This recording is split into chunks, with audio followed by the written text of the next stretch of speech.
الرحيم. waxaan jeclay marka ugu horeysa inaan hambaliyeeyo Home Cable TV. kole waana garanayaan waajibka iyo ujeedada loo furay telefishinka loo furay in dadka lagu wacyigeliyo. waxaan kale fursad ka dhiganayaa inaan tacsiyadeeyo Professor Ibrahim Megaag Samatar oo dhawaan ku geeriyooday dalka Japan, inaan ka tacsiyadeeyo ummadda guud ahaan, gaar ahaan qoyskii uu ka baxay iyo qaraabadii labadaba. ilaahayna waxaan ka baryayaa inuu ilaahay naxariistiisa huwiyo oo qof uu jannatul firdaws ka waraabiyo. taasina intaa weeyaan. anigu yaraantii dee waxaan ku dhashay miyi baan ku dhashay, markuu miyigu asalka ahaa xoolo dhaqatada reer guuraaga ah. anigoo aada u yar, garan maayo mise jir banaa, laakiin aada u yar ayaa laykaxiyo cadan baa laygeeyo. adeerkay Axmed Warsame Siciid ilaahay ha u naxariisto, halkaa booliiska cadmeedka ah ayaa la igeeyo. malcamada halkaa laygaga daray. malcamadii markii aan ka baxayna waxaan galay iskuol ku yaala magaalada cadan waxaa loo yaqaanaa magaalada ugu weyne, magaalo la yihahdo Tawaahi oo ka tirsan wadanka aynu cadan u naqaano. iskuolka markii aan ka baxayna macalin baan ka noqday macalin baan ka noqday iskuolada cadan ku yaala mid kamid ah. intaa wixii ka dambeeyey meesha ummad xoog leh, jaaliyad xoog leh Soomaaliya deganayd. marka mujtamacaasa markii dambena dhexdiisa ku barbaaray, mujtamac Soomaaliyeed oo aan waxba iska bedelo dhaqankiisii iyo haddii ilaahay ka dhigo aqoontiisii iyo taariikhdiisii xulbahaya, oo ubadku haddii ilaahay ka dhigo ku filan ubadka inay haddii ilaahay ka dhigo maaragtay gacanta ku hayaan. way dhaqaalana way u hayeen, aqoontii iyo dhaqankii ummaddu lahaydna waa u hayeenayaan. ummadaasaan kamid ahaa, ummadaas jaaliyadaasa dhexdeeda ku barbaaray. adigu markuu sanadka 1967 waxaa dhacay qalalaasi iyo dagaalkii ka dhex socday Ingiriiska iyo ummadii dalka lahayd. Soomaalidii halkaa deganeed markaa waxay goosatay mar haddii aanay labada dhinac mid u raacayn, xabadda inaanay ku dhex dhiman, in laga soo baxo loo soo noqdo dalkii hooyo. marka halkaasaa laga soo baxay jaaliyadii Soomaalida xoogganeed way ka soo baxday dalka. marka aniguna dadkii kasoo baxay baan kamid ahaa. waxaan imid dalka, waxaan kusoo horreeyay Hargeysa, maadaam Muqdisho ay ahayd magaalo madaxdii oo Afrikada lagu yaqaano inay isugu tagto magaalo madaxda. marka waan horaan u dhaafay Hargeysa, dabeedna waxaan tegay Muqdisho. muddaan halkaa joogay muddo 6 bilood aan ka shaqeeyay raadiyo Muqdisho, waxaa la yihahdo narratorka. markii ka dambeeyay imtixaan loo qaaday kulliyadii la foole, tartan arday la qaadanayay baan ka qayb galay. kuwii ku guuleystay baan kamid ahaa. waxaan u guuray la foole, halkaasaan degay. markii aan waxbarashadii halkaas muddadii lagu talagalay markii aan dhamaystayna iskuol dhexe, iskuol hoose dhexe sare halka ku yaalan macalin ka noqday. malaa muddo dhowr sanadooda ilaa iyo aan idhaahdo ilaa 4-5 sanadood ayaan halkaa joogay. dabeedna habeenada kamid a 1973 ayaa saq dhexe la iibiyo, guriga la igu iibiyo, ciidamadii nabad sugidda ayaa igu iibiyo. dabeetna waa laysoo weeraray, waa lay qabtay. waxaa baashii halkan katiinada la odhan jiray ama haad biligaa laygu jebiyey. waa lay gudsiiyey. halkaasaan maaragtay habeennimadiiba layla dhaqaaqay gobolka Habay xaggiisa. maan garanayn halka laygu wado iyo sababaha lay xidhay, iyo mid walba iska malaynaya sababaha lay xidhay. dee laasim waxaa mas-uulka ahaa sugaantan iyo kaalintan aanu ka qaadanayno nolosha ayaan markaa ilaahay ka dhigo laga ogolay dhinaca kale ee dowladda iyo kacaankii dalka markaa ka talinayay. calaa kullin goor dambe oo habeenkii oo dhan baanu ku soconaynay habeenkii oo dhan maalintii markii 10kii subaxnimo dambe ayaa markaa la geeyay meeshii la ii waday waa meel yada qasax dheere waa markii ugu horeysan magacaas maqlo waa tuulo waxay u dhaxaysaa Baydhabo iyo Baardheere waxay caan ku tahay badarka waxa la yiraahdaa baban halkaas la geeyay dabeetna halka markii hore waa la igu wareystay oo wadale wax waraaq fara badan oo ayaa la iga buuxiyay su'aalo jawaab dabeetna halkaas markaa guri baa la geeyay meel baa la geeyay cidla halkaas muddo 5 sanadooda ku noolaa inaan dibad buuxo lama ogolayn inay cidii timaado lama ogolayn inaan wax akhriyo lama ogolayn inaan wax qoro lama ogolayn marka 5 sanadood balka la soo jiifay muddada ka bacday dabeedna madaxweynihii dalka Maxamed Siyaad Barre wuxuu go'aansaday in la soo daayo waa la yimi waa la qaado xabad baa la geeyo dabeedna habeenkii dambe hudheel baa la igu rogo halkaas la igu ilaalinayo maalinta madaxweynuhu yidhi dilay ka dhigo maartay iyo reerkii baan ku kulanay adigu cabaal markii aanu ka hadalay muraadkii la lahaa dabeedna waxa la sheegay fasax baa tahay laga bilaabo maanta waa fasax baa tahay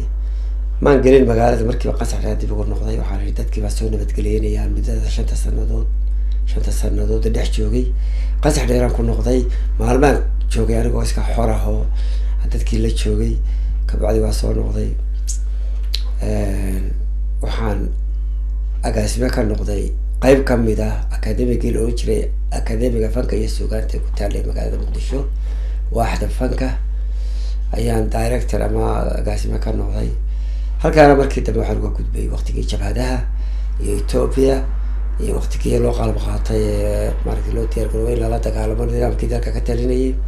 aniga yara kale oo ila socdo Maxamed Xaashi Dhawac Gaariye Axmed Ali Gamuute Yaasiin Axmed Xaashi oo ilaahay u naxariisto mootay yahay Rashid Sheekh Abdullaahi nilo jiray Nuruddin Faarax rag ayaga soo dhammi waxaan u gudubnay Ethiopia halkaas aan ugu tagnay jabhadihii ugu horeeyay ama ku talagalay inay maaragtay dagaal hubeysan kaga hor yimaadaan nidaamkii dalka ka talinayay marka waxaa halkaa joogay jabhada SSDF iyo SNM oo markaa lagu dhawaaqay oo iyana markaa asaasay 1978 ilaa 1988 yaa dagaalkii nidaamkii Maxamed Siyaad Barre halkaas ka soo jeedo la dagaalamay adigu markii u dambeysay malaa 89 waa tii nidaamkii la riday dabeetana waa tii dalka la soo galay markii dalka la galay ma soo gelin ingiriiska iska soo qabtay halkan 5 sanadood deganaa sanadkii 1999 ayaan haddana ku noqday dalkii magaalada Hargeysa tegay ilaa maanta waxaan ku noolahay dalkii baan ku noolahay waxaan deganay marka magaalada Burco socodkaygu iska badan yahay marba uu meel baan u dhaqaaqaa waxa uu xusid mudan socodkii dheeraayay nabadda yaan ku maray dhulka Tilaahay ka dhigo ilaa Kismaayo ummadda ugu baaqayay xamar marka dagaal baan ka socday dhiig baa daadanayay aan ummadda ugu baaqay maartay in dagaalka la joojiyo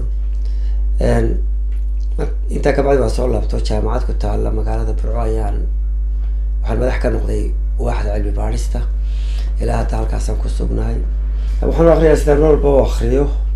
yaroo hordhac baan u sameeyaa oo aan bal waxay ku saabsanayd iyo munaasabada iyo waxa sababaha keenay gabaygaan aan ka yar sheekayo kooban wixii ka dambeeyana iyadaan u gudbaa hooyo la'aanta waa iska caan waxaan u malaynayaa muddo 30 sanadood ka badan ay dadku dhageysanayeen goobo badan iyo gooro badan baan aad uga sheekeeyay dadku way ka dheregsan yihiin laakiin idinku baa garanay markaa muraadka laga leeyahay hooyo la'aantaas markaa sababtii ay ku timi ayaan baa doonayaa si kooban inaan uga sheekeeyo habeenada kamid ah ama maalin maalmaha kamid ah anigoo yar oo biyo jooga ayaa geelii reerka jooga arooray ceel baa loo arooriyay waan raacay aad baan u yaraa maalinta hore geeli baan hortaagnaa ilaa uun casar gaabkii geeli markaa waa soo fulay goor caway soo dambe ayuu xeeradii yimi iyadoo aniga iyo raggii waraabinayay labada iyadaba aanu aada u daalanahay guriga iyo xeradu way kala durugsan yihiin markaa markii geeli la maalay dadkii raggii geela anigiyo dee raggii kale geela dile kale geela waday daal baa nahayay xaddaaf oo iska gataati dhacnay dabeedna goor dambe malaa goor dambe oo saqlexaa ayaa kaadiyay qabato waan toos waxaas aad soo kaadidid siday wuxuu dhaceen un baana dilay ka dhigo maarta carabka ku dhufanayaan dabeedna waxaan arkay hal xeradii jiidha oodii jiidhay oo qaarkii horna dibadda u dhacay qaarkii dambena weli gudaha ku jiro meeshu waxay caan ku tahay libaax goobta markaa la joogaa waxay caan ku tahay bahalka la yidhahdo libaaxa dabeedna waxaas haddaad siada hashaa imika soo celi libaaxii baa ku qaadanaya ina yaroo caruura aada u yar baan ahaa markaa meeshaan fadhiin baan agteeda intaas kaaga kaajiba iska sii seexday adigu goor dambe oo waqti dheeri ka dambeeyay baa nimankii waaweynaaye ardaaga ila hurday ayaa mid kamidi kaadii qabatay uu toosay xeradii oo maran wasaq dhex oo geeli halkii hashuba oodii hashu jiidhay geeli ka baxay ayuu toosay geeli xerada ka maqan hal qura oo gabowday oo kici kari weyday biyo badanna soo cabtay biyihii la kici weyday baa xerada fadhiday intii kale saq dhexe ooday jiidhay ooday jeexday waa baxday geeli ma joogo markaa nimankii buu la hadlay waa ka kacaa geeli xerada kuma jiro waqtigaas dee nin saq dhexe geeliisii xerada ka waayay mashkalaad baa haysataa magaalo la qabanayay ma jirin meel kale loo dhoofayay ma jirin nin waliba wuxuu wadankaa ku joogaa un wixii hantiya uu haysto ilaalinteeda haddii ay gacantiisa ka baxdana meel allaale meel uu dhaqaaqo oo kale garan maayo waala adigu halkii baa laygu ilaaway ardaagii waa la yaacay goor dambe waxaa xerada lagaga tegay hal hashaan sheegay qaabil baa magaceeda loola jiray gabowday biyaha la kici weyday marka mar labaadkii aan toosay ayaa waxaa arkay xeradii ba inay adiga keligay iyo hashaa qaabil ee xerada fadhida inay tahay gurigu waa durugsan yahay oo ma tegi karo waxaan ka baqayaa in libaaxu dhexda iga helo halkana waa cidla oo dile ka dhigo ila lama joogi karo lama fadhiyi karo ayafaka waxaan idhi imika gurigii ma tegi karaysa mada haddaba ardaagii qurxa badaa la sameeyey ayaan galay dhexdiisa anigoo fikrad ka haysta libaaxu dadka wuxuu ku socdaa maaha indhaha wuxuu wax ku baadi doonaa maaha indhaha wuxuu wax ku doonaa urta marka waxaan libaaxi hadduu imika yimaado xerada hashaasaa fadhida isagu waxaa soo hogaaminaya koleyba un hashaa weeye markuu xerada soo galo hashaas arkaya marka hashaa qaabil ayaa caawa insha allahu tacaala maaragtay ku gudbaan inuu adiga ku yimaado hashaasuu banaanka ka helaya xerada dhexdeeda khalaas kafalahu lmuminiin shara alqitaal wey markaa sidii ay dhacaysay baan markaa anigoo mooti ku jira ardaaga dhexdiisii ayaa halkaa dambe xerada xaggaa dambe sanqar baan maqlay libaax baa soo booday oo caddo waxaan umalaynaya 13, 14, 15, 15 midun kuwa markaa libaaxuna habeenkii mar haddii caddi jirto wuu cad yahay waa xoosh oo dib u kasoo booday ayarku halkaa hortayda u maray aniga yarki maayo duur baan ku dhex jiraa dabeedna hashiibu halkaa waxaa la yihahdaa gol jilic uu haraadan yahay hilib dooni maayo cariga ugaadh baa ka buuxdo marka laakiin wuu ooman yahay marka hashiibu halkaa qabtay gol jilic baa la yihahdaa halkaasoo qabtay waa soo dhuftay marka meeshuu soo jaray biyihii baa soo booday wuxuu ujeedaa waa biyo keliya marka biyihii baa rugmaday sida daadka u rugmaday dabeedna biyihii jilbuhu dhigay biyihii biyihii ka dhirgo cabaar buu iska dul fadhiyayo markii dambe haddana biyihii ku noqdayo markii uu ka dhirgay yuu istaagayo uu jimicsadayo hashii markuu halkaa ma kici karayso ma cabaadi karaysa xataa markuu halkaa soo dhiftay keliya saasay u jalleecday dabeedna raabsigii bay joojisay way damqanaysaa laakiin ma kici karayso maaragtay dhaqdhaqaaq ma samayn karayso ma carari karayso marka markii dambe laba goor biyo ku noqdo istaago u jimicsado markaasuu bahal ciya ooda ka qaaday oo dhulku kula kacayo dabeedna kadinkiibuu ka baxay ani waxaan alxamdulilah waa ka had ilaahay ka dhigo maaragtay iska tegay ayaa ka bacdi kadinkii geelu maray banaanka ayaa waxaa soo kalay libaax kale hadda isla maray sanaha biyihii buu tego biyihii buu fadhiisto wuu cabayo halkaas uu cabaa iska fadhiyay hilib dooni maayaan waa bagaajaysnaa laakiin waxay uga haraadayeen kiina cabaad markuu joogay ayuu kadinka ka baxay ana wali halkii baan muska waxaan ku jiraa duurka dhexdiisii aada ka daawanayo caddo mar dambe oo saddexaad markay muuq soo socda muuqu markan oo wax saa u taagan gayga waxaa joogay waxaa loola jiray buti looga yaqaano dhinaca galbeedka xagga barigana looga yaqaano madax kuti waxaa la yidhahdaa bahashaasi sida dadka habeenkii guriga reerkay dul timaadaa magacyaday dhegaysataa way hadashaa sida bani aadamka dabeedna habeenkii saqda dhex marka la seexdo magacyaday xafidaa carruurta yaryar guriga joogta ama gabdhaha yaryar ama wiilasha yaryar habeenkii bay markaa ooda isii soo taagtaa qofkubay magaciisa xafidaa qofkii u yeedhaa hebelow hebelow hebelow qofkii markuu isagoo da boodee sariire yidhahdo haa ee waxay tirahdaa hoo cadkan markuu gacanta soo taagan yihahdo isii ayay qofkaba la boodaa la cararta marka bahashaasa carriga joogtay marka waxa arkay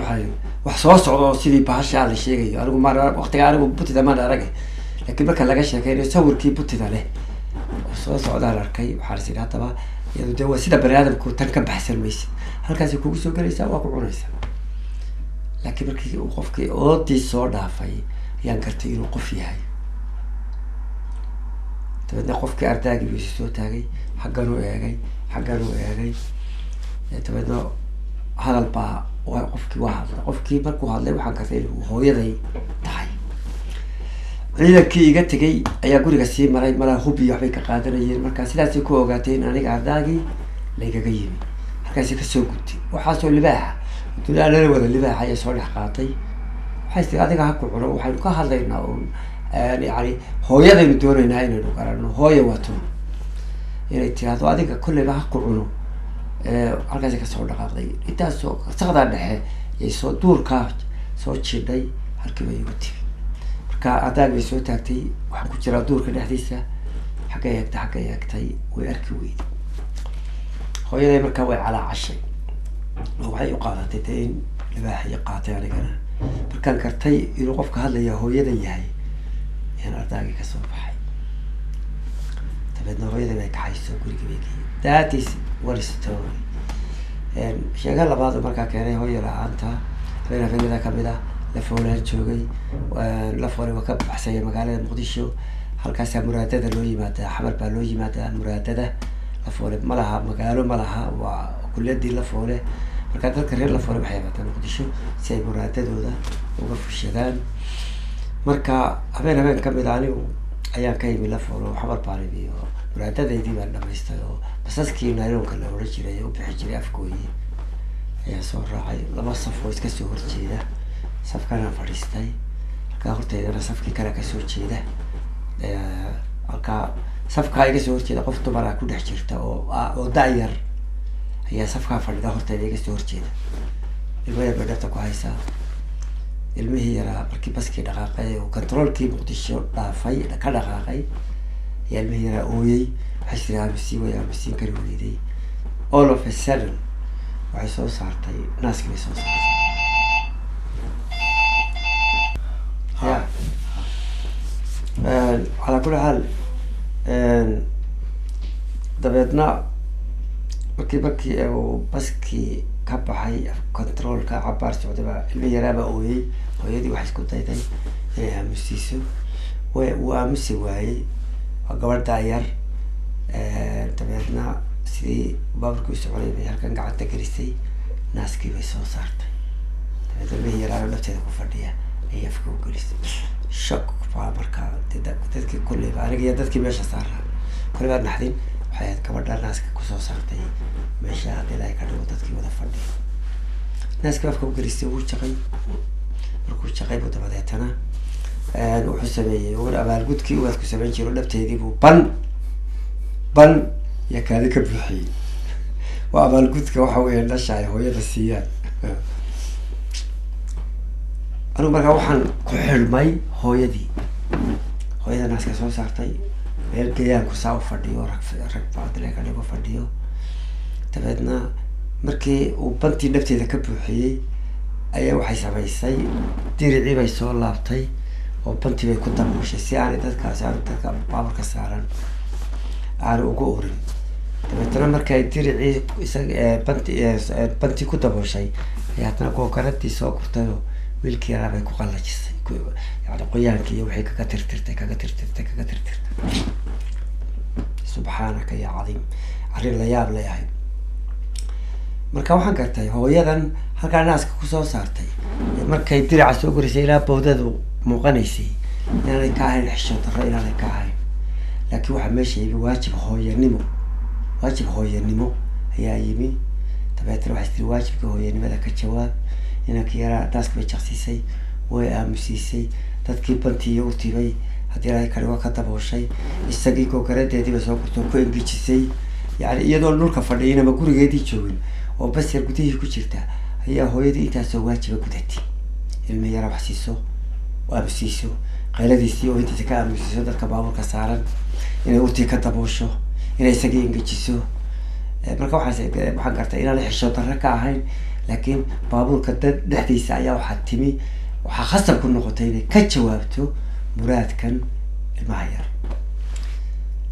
waxaan arkay markaa waxaan aada usii kartay habeenkaan waxa hooyadu tahay haddii markii iska aamusi lahayd oo ilmaha yar caaw oo dhan ooyi lahaa oo bantaasii dayn lahaa oo bantaasi baaburka ku daadan lahayd oo dadku dhibsan lahaa mashkalad bay noqon lahayd laakiin iyadoo baskii ku joogtay maaragtay hawshaas cajiibkaa qabatay ka dhigo saddex geeska ahi ay bantii qarisa oo daboosho saar dadka ugu urin ilmihii qallajisay ilmihii naaska usoo saartay wax siisay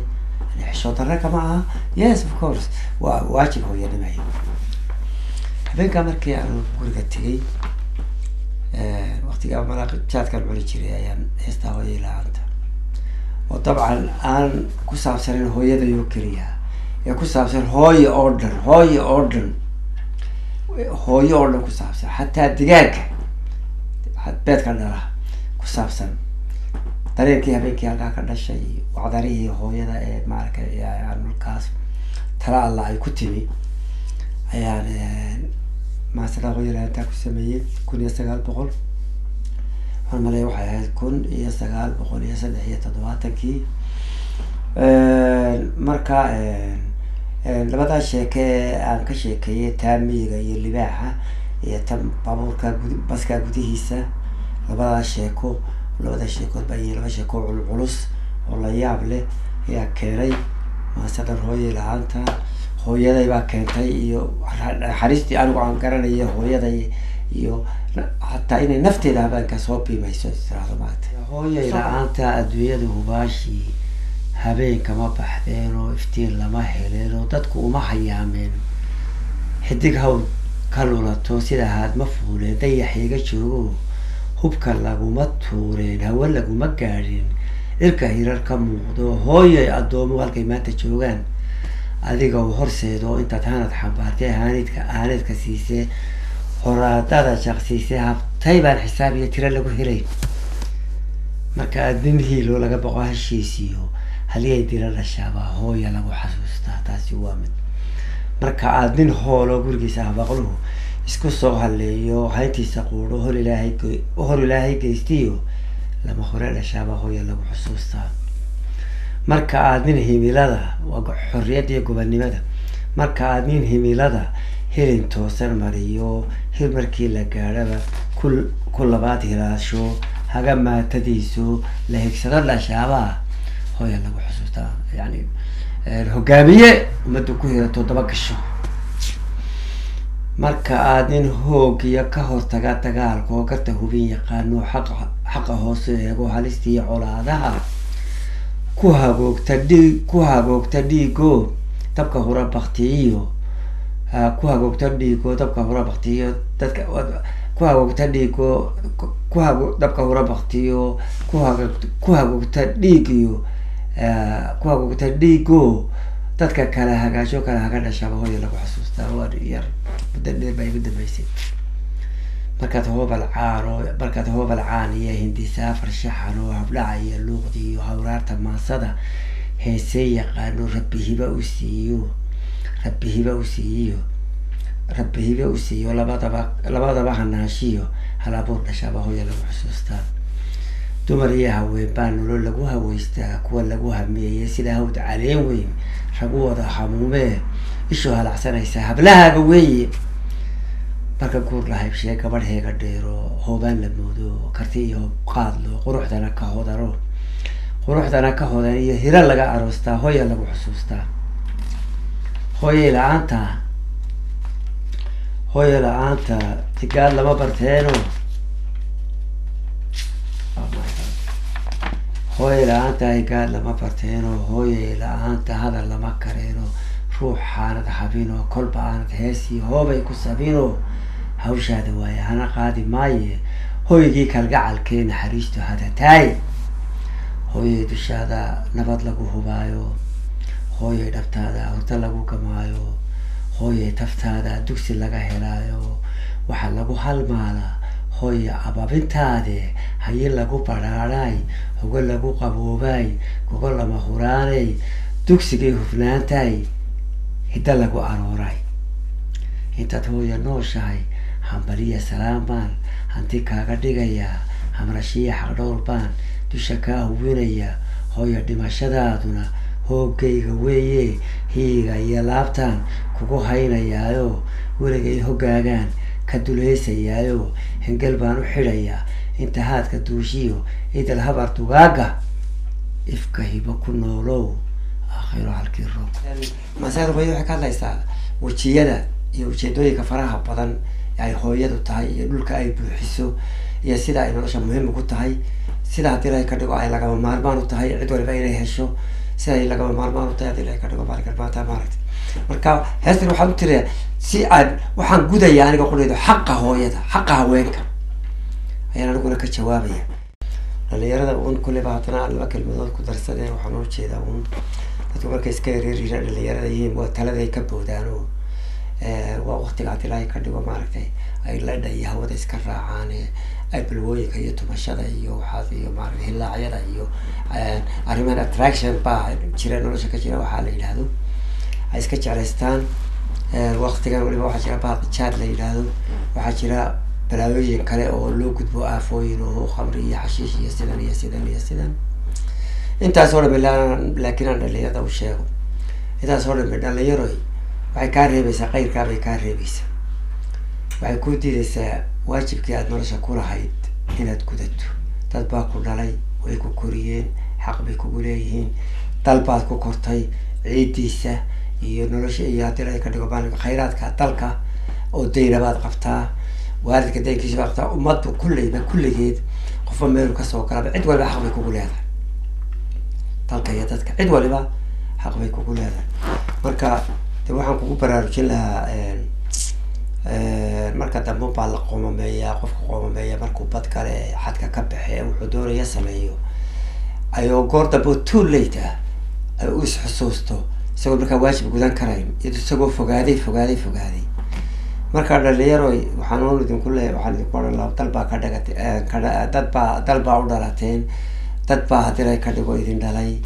xaq baa la idinku leeyahay waalidku idinku leeyahay ummaddu idinku leedahay dalku idinku leeyahay de waxa uun kulley raganimadiinu ku xidhan tahay inaad waajibkaa gudataan haddaa gudan kartaan marka taasi waa ta uun kulleyba kordhinaysa magaciina iyo maamuuskiina kordhinaysa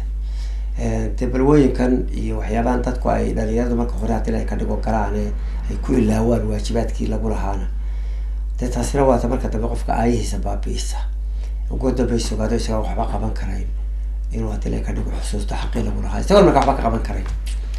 marka de waa uun taladii qofka waayeelkaa lagu yaqaanay dhalinyaro waxaan kugu baaqaya inta energyga aada leedahay xoogga aada leedahay caafimaadka aada caafimaad qabtaa waa dhalinyaranimade inaad adda ka faa'iidaysato ummadana uga faa'iidaysato haddaad ummadda uga faa'iidayso iyo dalka iyo dadka aad kasoo jeedo haddana inaad caalamka waxaad ku kordhin karto ku kordhiso ilaa halkaas socoto hankaaga fogeyso waanad meel yaroo xero yaroo ama qabiilah ama gobolah isku koobin aada socoto ujeedadaada iyo aragtidaada ballaadhiso oo إلى أنت أذكاري كرتو مقعد وكارو أيات قيمة سنتهاي إن هذا تلاقي كده سفري سو وتكون ضيدو إن هذا تلاقي كده ما نكر ما تا مقعد وتباي كريه أنتو بلاره كروي أنتو بارتي إنه السعودة ميرو بكم مخطو ميرو بلغا هذا الحيو ميرو بلغا جعلي هاي أنت أسوأ أنت أتقاعد تلاقي كده ما ركض بانتاي تيشا قولي إنه كبرينا إني لهاي اللي يرده يلا ما تبى تاينو إنه بحمديو السلام عليكم ورحمة الله وبركاته.